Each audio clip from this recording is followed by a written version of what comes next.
আমার প্রিয় ভাইয়েরা, তাদের আয়োজনে আজকে আমাদের এখানকার এই এলাকার একজন কীর্তিমান নেতা ইসলাম এখানে উপস্থিত হয়েছেন।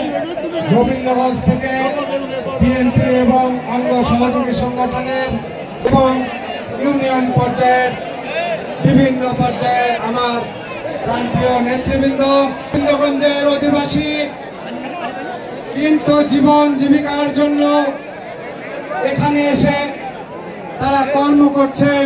আমার সেই প্রাণ প্রিয় ভাইরা এবং আশপাশের এখানকার এলাকার যারা শুনছেন, আমার বোনেরা এবং আশপাশে যারা শুনছেন, সবাইকে আসসালামু আলাইকুম ওয়া রাহমাতুল্লাহি ওয়া বারাকাতুহু।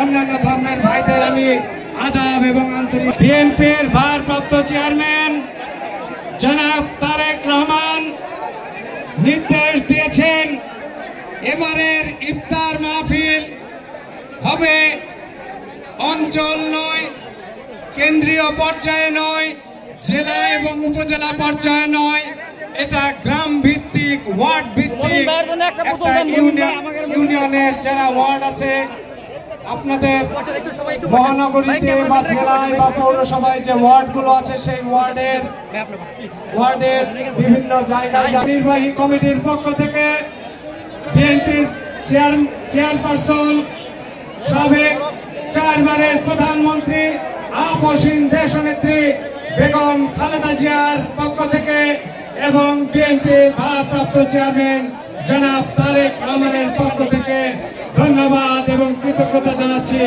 পবিত্র এই মাহে রমজানুল মোবারকে ইফতার মাহফিল অনুষ্ঠানের জন্য। ভাইয়েরা, আপনারা জানেন আজকে এই মার্চ মাসে 1971 সালে ভার দেওয়া হয়েছিল। উনি 3 বছর দেশের এই রাষ্ট্র পরিচালনার দায়িত্ব পালন করেছেন এবং দেশকে একটা তলাবিহীন ঝুড়ি থেকে একটা উন্নত দেশে উনি নিয়ে গিয়েছিলেন। উনি কতগুলো যুগান্তকারী পদক্ষেপ নিয়েছিলেন। সেই যুগান্তকারী পদক্ষেপের মধ্যে যেটা আছে, আমাদের সংবিধানে একজন ইসলাম প্রিয় ছিলেন। অনেক আলেম বুজুর্গ ব্যক্তিরা তাকে আল্লাহর ওলি বলে ওনাকে সম্বোধন করেন। উনি সৌদি আরবে আরাফার ময়দানে নিম গাছের চারা রোপণ করে এসেছিলেন। সেখানে লক্ষ লক্ষ হাজী সাহেবরা সেই নিম গাছের ছায়ার নিচে ওনারা শান্তির জন্য এখানে বিশ্রাম নেন এবং শহীদ রাষ্ট্রপতি জিয়াউর রহমানের নামানুসারে সেই গাছের নাম হয়েছে জিয়া ট্রি।